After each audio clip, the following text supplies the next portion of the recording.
Buongiorno a tutti i telespettatori di Classe NBC e benvenuti all'appuntamento settimanale dedicato al mondo delle opzioni. Subito, perché il tempo è tiranno, abbiamo in collegamento Marco Doni, Globans. Buongiorno Marco, come stai? Tutto bene? Mi senti? Buongiorno Emery, tutto bene, grazie. Buongiorno ai telespettatori, benvenuti. E anche a te. Allora, partiamo subito, dai, panoramica del mercato vista con gli occhi dell'opzionista, prego. Sì, il mercato americano in questi ultimi giorni insomma, ci ha dato delle soddisfazioni interessanti, un più 7% lunedì, insomma non è una giornata che si vede tutti i giorni. Abbiamo avuto poi un ritracciamento. Pronto?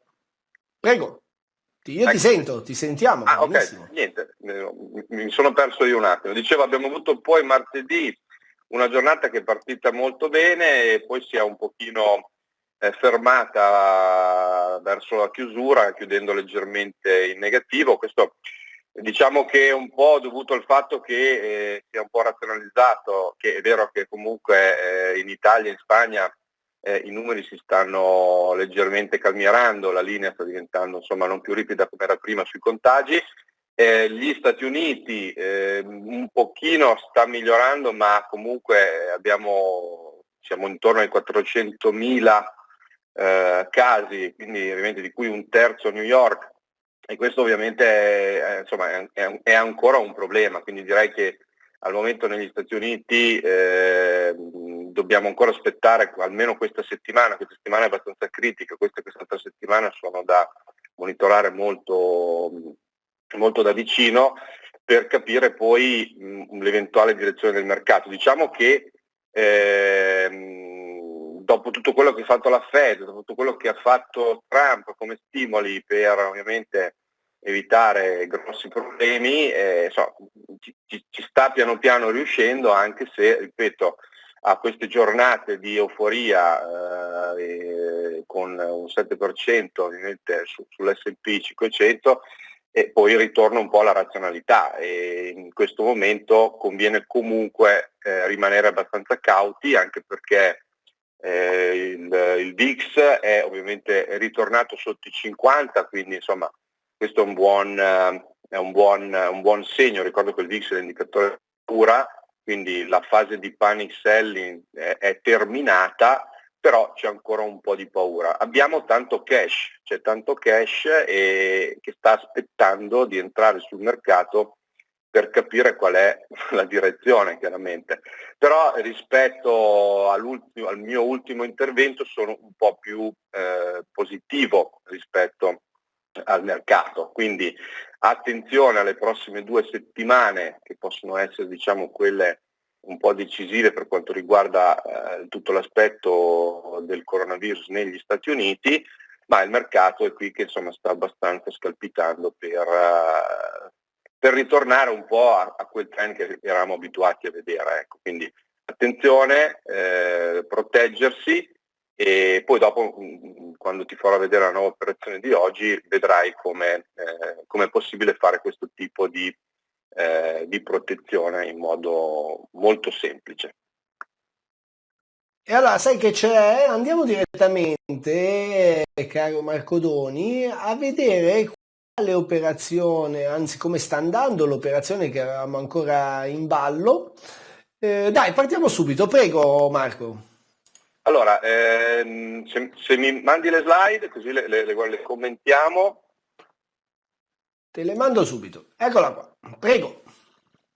Eccoci qua, allora andiamo innanzitutto ad analizzare le situazioni delle operazioni aperte. Quindi l'altra volta abbiamo chiuso un'operazione che avevo fatto proprio a cavallo tra la situazione che poi si è verificata di ribasso su Microsoft con un hedge su QQQ. Quell'operazione l'abbiamo chiusa bene, nonostante un crash del mercato importante, e ne abbiamo fatto un'altra con lo stesso rationale, l'abbiamo rollata sostanzialmente questa situazione, anche perché tra un paio di settimane ci sono gli earnings delle società e quindi vediamo, devo un po' capire se può rimanere in posizione o chiudere prima degli earning. Però andiamo a vedere la situazione su Microsoft QQQ. Attualmente la posizione di Microsoft dopo i rialzi che ci sono stati sul mercato è in profitto di $495, quindi diciamo più o meno a metà strada su quello che è il massimo profitto previsto da questa posizione. E abbiamo però, se andiamo avanti con le slide, andiamo a vedere quel famoso hedge di copertura che nella prima operazione che avevamo fatto ha essenzialmente salvato l'operazione, no? Quindi l'edge su QQQ, possiamo andare alla slide successiva, eccola qua, la slide successiva era abbiamo quella dove c'è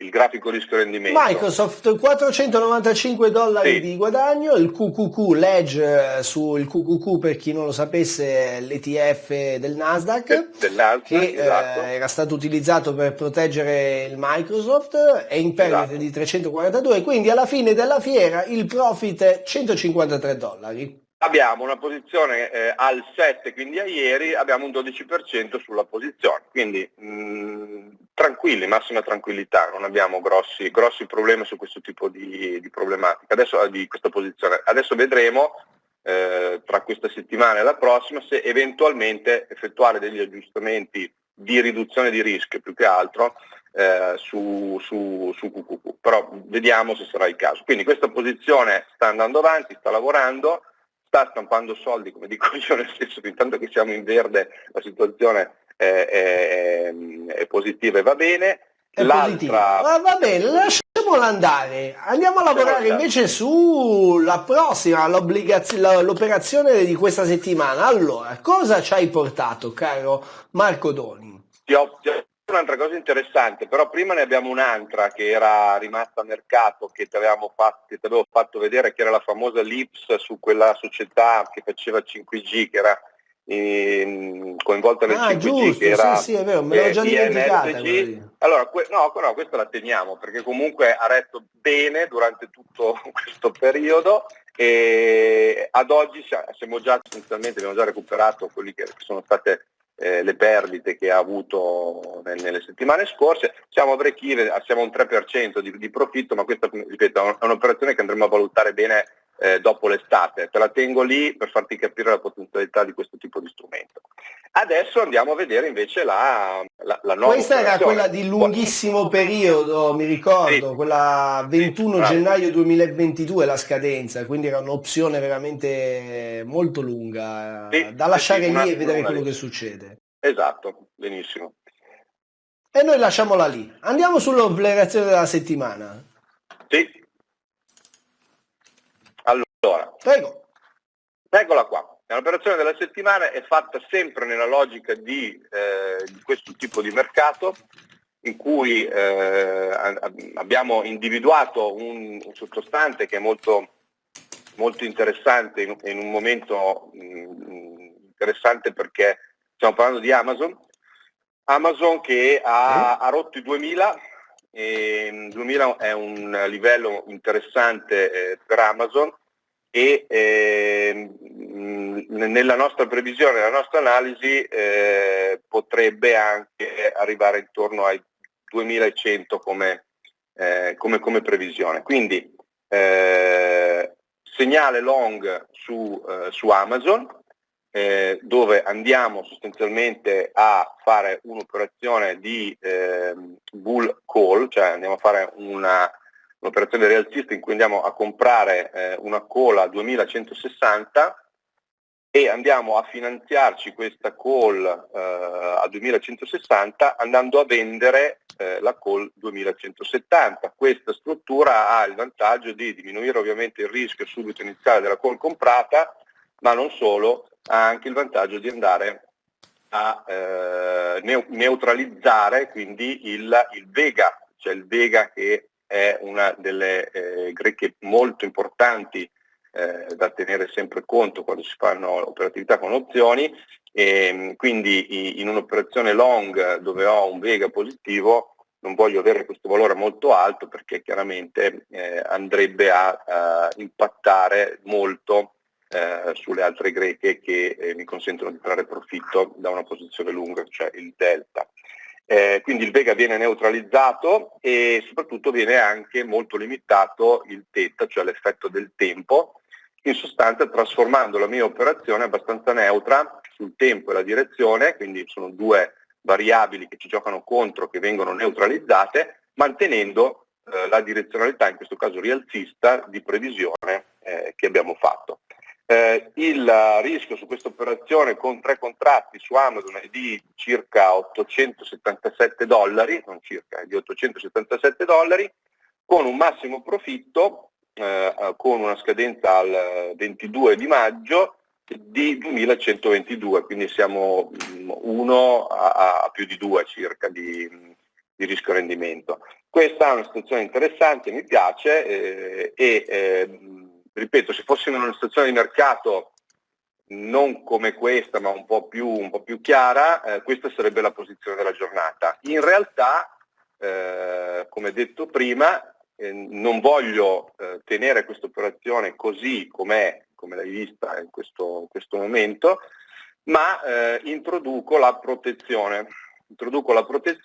E su cosa la faccio la protezione? Andiamo a vedere. La faccio con un nuovo ETF, Emeric, che ti presento, che è l'XLY. Okay? L'XLY Mai visto questo? Esatto, infatti mi piace stupirti ogni tanto. L'XLY è un ETF americano, ovviamente, che traccia le large caps, quindi le società con maggiore capitalizzazione dell'S&P 500, che sono del settore consumer discretionary. Cosa vuol dire? Vuol dire che traccia tutte quelle società di beni e servizi che vengono definite sostanzialmente non essenziali, ok? Cosa vuol dire non essenziali? Vuol dire che sono, non so, quei beni e servizi che quando hai un po' di soldini in più ti vai a comprare. Infatti non per niente il maggiore peso che c'è in questo ETF. Il telefonino nuovo praticamente. È praticamente esatto, è proprio Amazon, no? Amazon ha un peso importante, addirittura il 24-25% di questo ETF è composto da Amazon, quindi è molto correlato con questo ETF.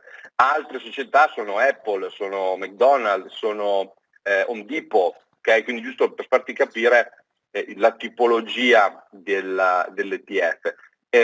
A me piace molto, io lo trado sempre diciamo in corrispondenza con Amazon, quindi in questo caso XLI è il nostro hedge, quindi è la nostra protezione da un eventuale ritorno ovviamente degli orsi sul mercato, quindi trend ribassista, e mi vado a creare un bear put, cioè che è una struttura che ha la stessa logica di quella che ti ho descritto precedente, solo ribassista, quindi mi sono andato a comprare 7 contratti ovviamente, sia comprati che venduti, quindi ho comprato XLI put a 96, sempre con la stessa scadenza del bull call precedente su Amazon, e ho venduto per finanziarmi una put più OTM a 91. Questo ha creato questa struttura, quindi questo grafico di rendimento di bear put, dove ho un massimo rischio di $969, quindi siamo molto vicini, siamo a 877 contro 969, quindi vedi il rischio comunque è molto simile, e un massimo profitto di 2.530 rispetto ai 2.122 di prima. Quindi anche qui tutte e due le strutture, andando a giocare sui contratti, hanno l'obiettivo è quello di andare a creare gli stessi rischi e gli stessi profitti, ovviamente abbastanza vicine, farli uguali diventa praticamente impossibile. Però anche questo bear put è stato creato con la stessa logica, è delta negativo ovviamente perché guadagna se in questo caso XLI scende, e serve come hedge, quindi come protezione sulla nostra posizione rialzista su Amazon. Il bello di questa struttura è proprio questo, che se la nostra posizione inizia a guadagnare, il guadagno che ci porta sulla parte rialzista avviene più rapidamente rispetto alla perdita che abbiamo sulla parte ribassista, e in base a determinati criteri di aggiustamento, di riduzione del rischio o anche semplicemente di presa di profitto, andremo a chiudere le operazioni quando il guadagno da una parte ovviamente avrà completamente assorbito la perdita dall'altra. Bisogna farlo lavorare almeno una decina di giorni, ecco, queste operazioni tipicamente si sviluppano in una decina di giorni. Ecco, questa qui è l'operazione di oggi. Ti piace? Grazie, finito? Posso andare? Va bene, senti, allora monitoriamo questo Amazon eggiato con l'opzione sull'ETF XLI. Vediamo, 22 maggio la scadenza, dai, non è neanche troppo lontano, sono all'incirca 12-14 giorni, quindi è una cosa che possiamo vedere tranquillamente. Basta Marco, niente, grazie allora, alla prossima, ci sentiamo prossimamente. Grazie Dai, a te, grazie tante, te. Marco Grazie Doni. a te, un saluto ai telespettatori, buona giornata. Oggi ti vedo un po' dimesso, Marco, sbaglio? C'è qualcosa che non va? Vabbè, considerato che siamo sempre nella situazione in cui siamo. No, se n'è andato, se n'è andato, se n'è andato. Va bene. Allora, terminiamo qua il nostro option trading, andiamo in pausa, cominciamo col Forex Update e subito dopo analisi tecnica. Restate con noi.